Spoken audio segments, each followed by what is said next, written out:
Welcome back. Again, here's the game's warnings. And let's get right back in.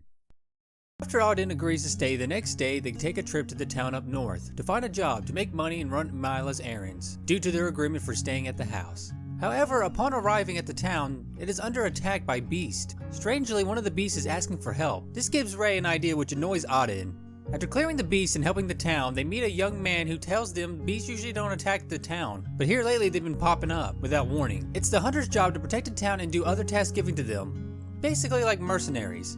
Auden asks why won't the guards from the castle help. The young man deflects the question because he don't know why either. The young man then introduces himself as Robin, aka the original character before Auden. After introducing themselves, which Auden doesn't like, Robin tells them they should try to become hunters because they are strong. Ray and Auden go to the hunters building where they meet Leon, Peyton, and Simon. Leon tells Robin to quit recruiting strays, and I'll talk about this now. Hunters is made of orphans, families, normal people wanting jobs, or homeless people due to tough times, but the only requirement to be a hunter is to hold your own in battle, as Robin said earlier. Anyways, tension rises between Auden and Leon, and to keep them from fighting, Peyton gives Ray and Auden their first task. Angered at this, Leon wants to give them a harder task to test them, and if they succeed, they become hunters. This causes Peyton and Leon to bump heads, which causes Simon to give them a tough but fair test to meet in the middle, also giving them 3 weeks to prepare. After returning home and giving Maya the stuff she requested, the boys get to training to make up for the strength they lost at the prison. During the first week of training, Ray compliments Auden for never wanting to give up in their fights and being a tough opponent. Auden comments that he can never win against Ray.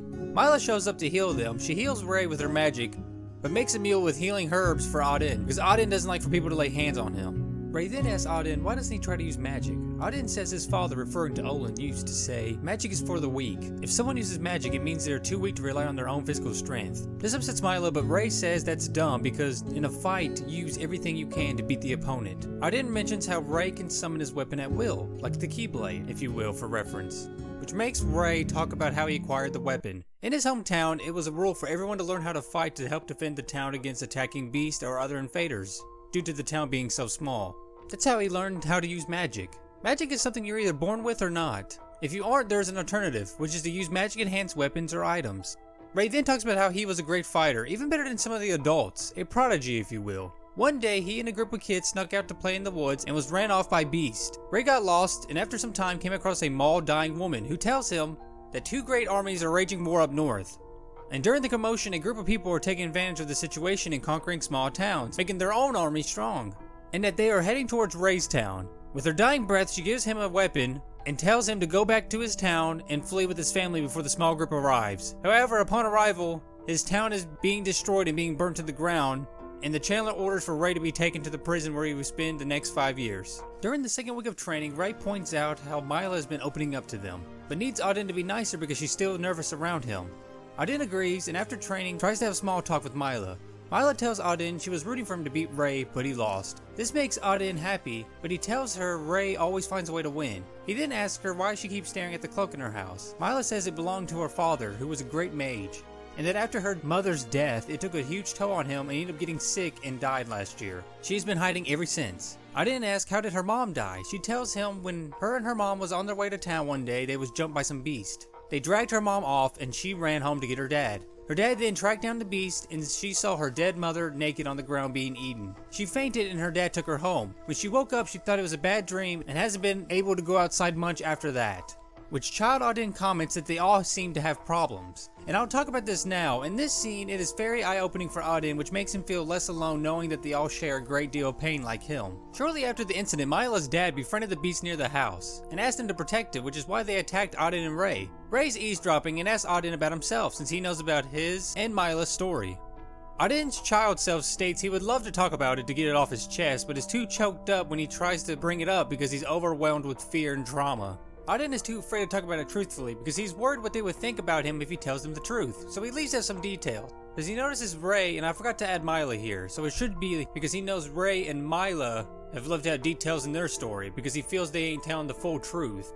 Anyways, Auden tells them about the abuse of Olin and his men and how he had a fight from a young age, but doesn't go into super details and doesn't talk about what Lawson Wren did to him.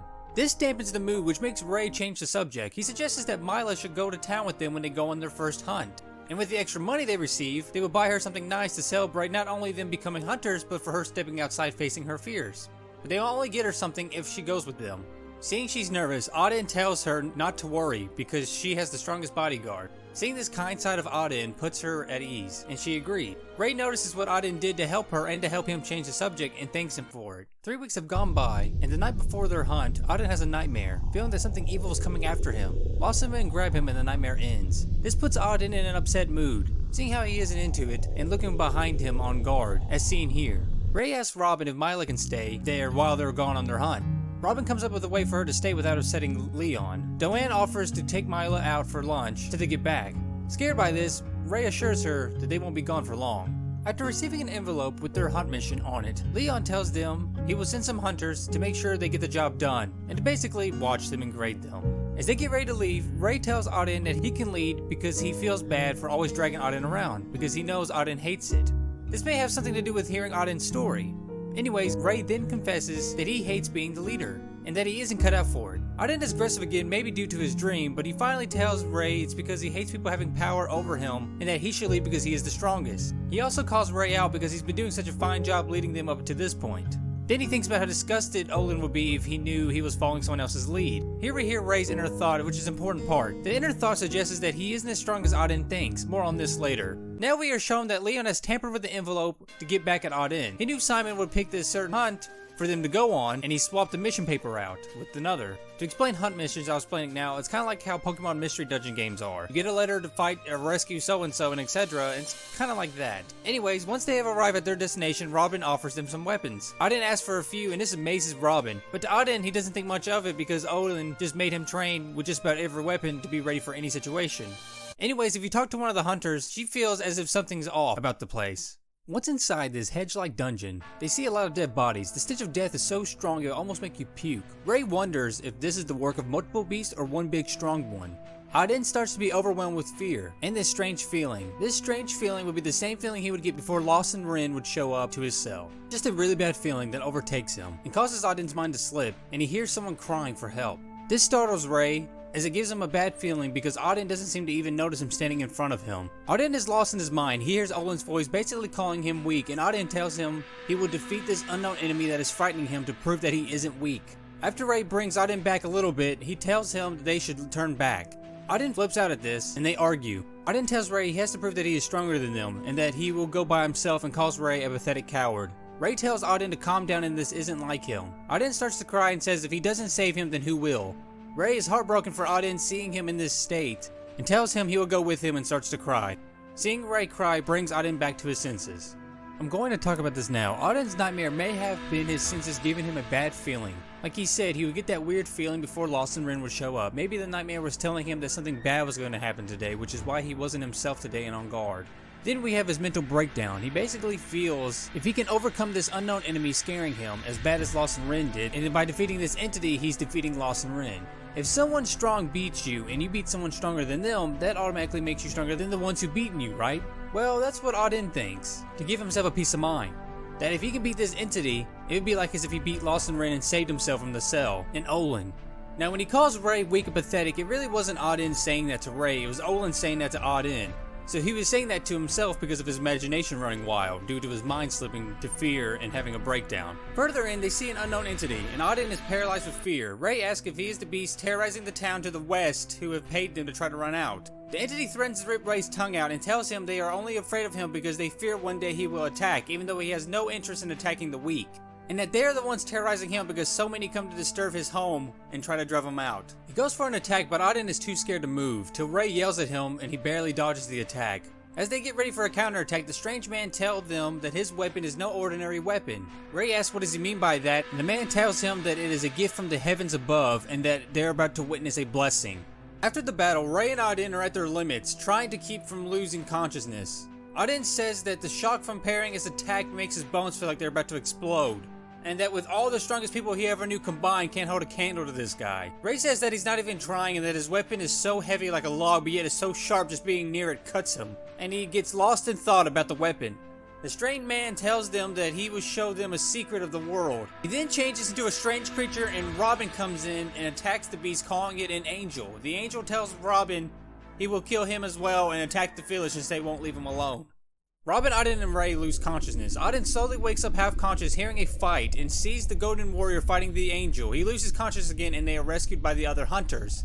3 days have gone by and Robin, Auden, and Ray have finally recovered. Leon quickly blames Simon and Peyton, calling them dummies for messing up with the envelope, causing a crucial mistake to cover his trail. Simon is so ashamed. To make up, he gives up his position and offers it to one of the 3 boys. This throws a wrench into Leon's plan of getting rid of Ray and Auden, so he tries to prevent it, but he's overruled in the notion. He argues that they are only children, but Peyton points out that they have fought the strongest beast, not knowing that it's an angel, and actually ran it off.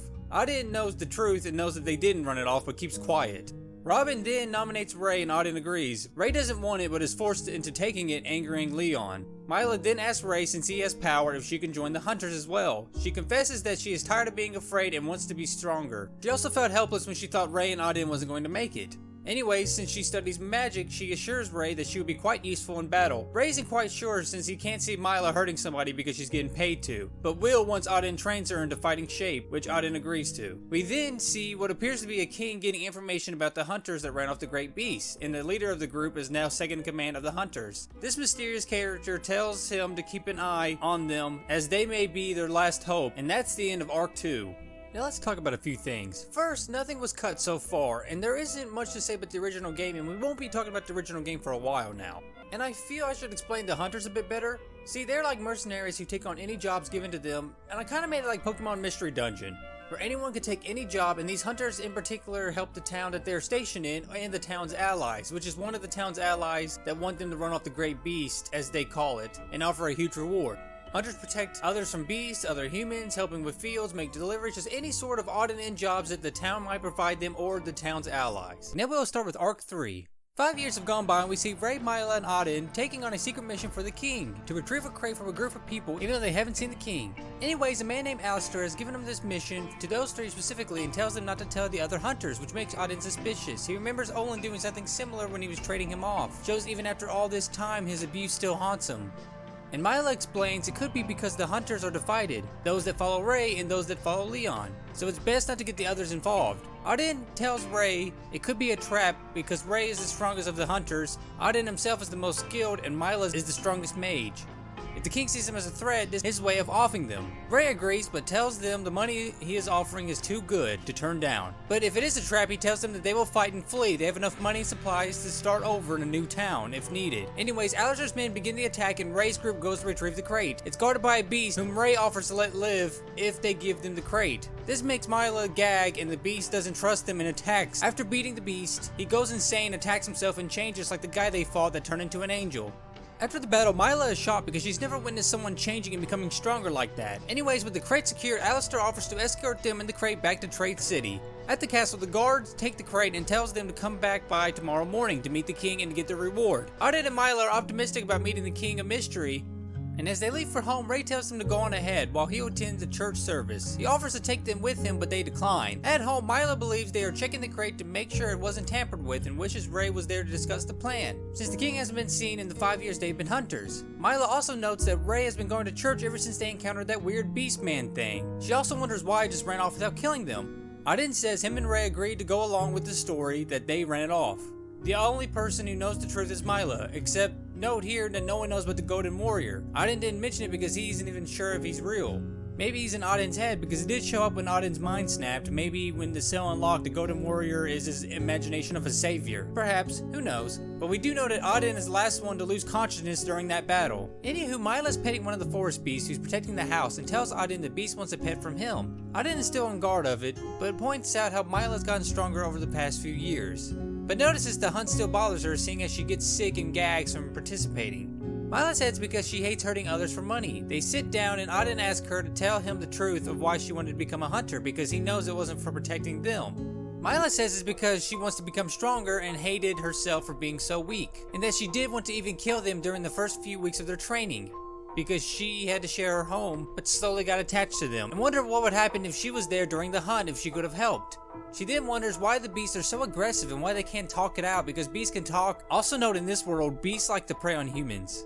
Mila then confesses she didn't tell them the whole truth about her mother. She said that she already told Ray, but it's so painful to talk about. However, she will tell Auden since they've gotten so close over the years.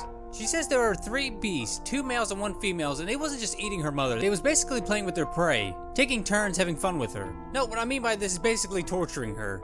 I based this on when I was a kid and I saw a group of boys and girls playing with frogs and torturing them at the park once. Anywho, she said that the beast told them that this is to remind them their place in this world, and they finally killed and ate her mom. That's when they ran home and got the beasts of the forest to protect and cast a barrier on the house, because they were already friends with them. She also says citizens of the trade city can only get normal jobs, outsiders can only be hunters. And she thought if they could become hunters and got killed, it would be fine, but if they succeeded, and maybe they could possibly get her on and train her to be a hunter. Basically using them in any scenario, and then she apologizes about that. Auden tells her that it's alright because they all didn't know each other and trust each other back then. She tells Auden when she's on the hunts, whether they fight humans or beasts, she imagines them being the beast that killed her mom, to help cope with killing others for money, which is why it makes her sick. She then asks Auden how does he get over killing others, because on the battlefield he seems to enjoy it. Auden says maybe he does, because that's all he's ever known in his life. However, when his life's in danger is when he feels the most alive. Now right here, time has went by and Mila's probably in her room or off doing something, and Auden is still sitting alone having a conversation with Child Auden. And Child Auden points out that he wishes he could die, even though he is unable to be killed, or to let someone kill him. They then talk about the children Olin would take on hunts, which is what we talked about in part 1 that was cut out. Anyways, no matter what happened to Auden, whether it be from Olin, Loss, or Rin, or even the hunter's missions, it doesn't seem that he can be killed. Which here is his true inner thoughts that he didn't want to tell Mila, but he throws himself into battle to feel alive, to overcome the strong enemies, because again, it's his way of thinking if he can overcome strong enemies, he can overcome his past traumas and all of his problems with his own strength. Child Auden knows this isn't a healthy mindset and tells him to use his strength to protect the ones he loves, which is Mila and Ray. The next day they go visit the king. Ray has a few trusted hunters on standby in case it's a trap. Once in the castle, they meet King Claiborne. He tells them that he will reward them with a lot of life essence and would like for them to join his army. He tells them to hear him out before deciding. It turns out the 2 great armies that are at war are the Acolytes' inferior army, which we heard about them in part 1. They consist of both humans and beasts, and it turns out the Acolytes' general has betrayed them and started his own army, and that was the Chandler. Whatever was in that crate they retrieved was very important to the Chandler. He's also the reason why Claiborne stays locked up in the castle, because Claiborne fought with the Chandler, and to keep him from wiping out his army and the people of the Trade City, they made an agreement. The Chandler wishes to use the Trade City to make trade links with other locations that he has conquered. Claiborne also believes he's using these trade routes to sneak attack on other lands. The Chandler only hires town residents to work at the trade buildings to manage the routes. He does this from arousing suspicion, and that the citizens have no idea that they're helping the Chandler, because he's the one who really owns the city now. And it keeps the other towns that use the trade routes from being suspicious if they think everything looks normal. Here is Auden's mind, and he thinks of how Olin could have let the Chandler best him, because it is clear that everything the Chandler does is for his own benefits, and Olin knew this, so how could Olin let this happen? Also, to spoil this now from the cut content that I mentioned earlier, when the Chandler is pulling his wardens out of the prison, that is around the time that he was conquering Trade City. To kind of give you an idea of time, so roughly around the time Alf became Auden's new warden. Another part of the agreement is that the king and everyone in the castle will remain under house arrest and will not be allowed to tell the city what has happened. So to keep them from being suspicious, only Alistair and a few trusted knights are allowed out for a short window of time to make an appearance. However, due to the lack of appearance, and because of this short window of time, the residents of the city distrust the king and the people of the castle. And that's why they have the hunters building to get hunters to do the work for them that they would normally do themselves, but can't due to the agreement. Claiborne is trying to get the city back from the Chandler, but doesn't want him to find out or he will kill everyone in the city. That is why he wants Ray, Mila, and Auden to help him, because he trusts them most out of all the hunters, and they seem to be the most reliable, because most of the hunters either care about money or following Leon, who is untrustworthy. That's why he wants them to help him take down the Chandler, and he offers to make Ray king if he would join and that they all could live in the castle. He tells them the Chandler is untrustworthy. He even attacks towns he has treaties with. And the Chandler already knows of the 3 but doesn't see them as a threat yet, or just doesn't have an interest. Ray's unable to decide, then the king tells him in 3 days the Chandler's men will have another important shipment. Alistair will drop off another mission slip to them personally. If they accept it, it means that they will help and join his army. If they don't, that means they have declined and can carry on as usual. Ray has 3 days to decide. Outside the castle, Auden asks Ray what is he going to do. Ray says he has 3 days to think about it and heads to church. Mila asks Ray why does he go there all the time, and he tells her to go with him and find out. Mila agrees and convinces Auden to go with them. Ray is so happy to hear this and introduces them to Delight. Delight tells them there isn't church service this evening, but since they showed up, they would give them a lesson instead, and to talk to her when they're ready for the lesson. However, you don't have to talk to her right away, and you can talk to Upton, the bell ringer. He points out that uniform that Auden has on is similar to Olin's, but tells him not to mention that he knows about it because he isn't a resident. And from what we learned from the king, since the Chandler took over, you have to be a resident to work the jobs in the area, other than hunters of course. He tells Auden the Light River at one point wanted to get that law to change, but was quickly shot down and haven't really been the same since. He then goes on and tells Auden in his hometown if people saw that uniform they knew who it belonged to. Olin at the time was a hired thief. If I stole something from you, you would hire Olin to take it back from me. If you didn't pay it in full up front, Olin would kill you and take your belongings. Upton also says Olin looked down on everyone because they was a nuisance to him. Olin also built a reputation for himself, which made a dark rumor follow him. Every so often, Olin would have a new crew because it was rumored that he would kill his own men. This startled Auden and made him ask why would Olin do that. Upton doesn't know, but thinks it might be because Olin only ever thinks of himself and sees others as unworthy. Anyways, Upton's dad was a cook and owner of a restaurant. He was offered to be a king's personal cook, and it was the same king who hired Olin to be in his army. Upton states that Olin would kill even higher-ups in the king's men at the castle. Auden asks if he knows anything about Olin's upbringing, to which Upton tells him he can't talk more about this subject, and that next time he visits the church to come back and talk to him. So it seems that Olin has always been a terrible person rising to power in his own way. Also, the rumor about him killing his own men, Auden knows that the rumor is true, but is shocked that Olin's always done that. Afterwards, the church lesson begins. The light tells Mila and Auden that in the beginning, beast and man has always waged war with each other, and the gods would only temporarily stop the fighting. So one day the gods thought, why do they keep fighting? Is it because they are miserable? That's when God created the source of life, so no matter if you are sick, thirsty, or hungry, all can be healed and fed. However, God knows how and when you will die, so the source of life will not heal you if it's your time, or if you're fated to a certain sickness or disease. For instance, if it's meant for you to be blind, you will be blind and you will not be healed by the source of life. But if you're not meant to be blind, it will heal you. Which is why Mila's dad couldn't be healed and it was his time to die. And people started to fight over the source of life. Then God made the Lord's halo and stored the source of life in it and scattered them all over the world. Then God blessed many orb-like objects for every living beast and human. And once received, they would make a patch with you and stay with you for all your days. And to reveal them, all you gotta do is touch the Lord's halo. And that's it for the lesson. Next time they will come back and teach them how to reach the gods. So now we know about the Lord's halo and why they're everywhere and what the source of life is and why they're beyond our comprehension, because God's comprehension is beyond humans and beasts, which even Olin didn't understand, but rode with it just like most people do. Let's stop here and talk about the cut content. First, there would have been more hunts and more involvement with the hunters and with Leon hating Ray, and even trying to get Ray killed and kill some of his followers. There's one mission in particular where Ray sends out his hunters and they are jumped by beasts, and most of them are killed except for one escapes but is too injured to tell them what happened, but Ray begins to cry because being a leader gets to him. After seeing Ray mess up being a leader, it makes half of the hunters follow Leon, which is part of Leon's plan. Also, a lot of bonding scenes between the three is cut out, like Mila's growth and them all getting closer, but you can tell that they are closer and Mila has changed a lot. The next cut content is a party. The Trade City throws a party which the main characters bond and play games at. Think of it as the Golden Saucer from Final Fantasy VII, or the Festival Town in Legend of Dragoon, or heck, even Chrono Trigger in the beginning of the game. Another cut thing is Auden's outfit. Obviously, he's gotten bigger and stronger and has grown due to puberty and everything else. So it would show him asking the hunters to add to his equipment, repairing it, and making it bigger to match his growth. The next cut content is the church. It would have showed Ray at the church more, bonding with the Light River and Upton, and that they had more church members, and him getting close with them. And it would have showed them. But the main thing would be Ray's girlfriend. She was a church member who Ray gets close to and befriends, and she would be the fourth party member. Her, Mila, and Auden would become really close friends as well.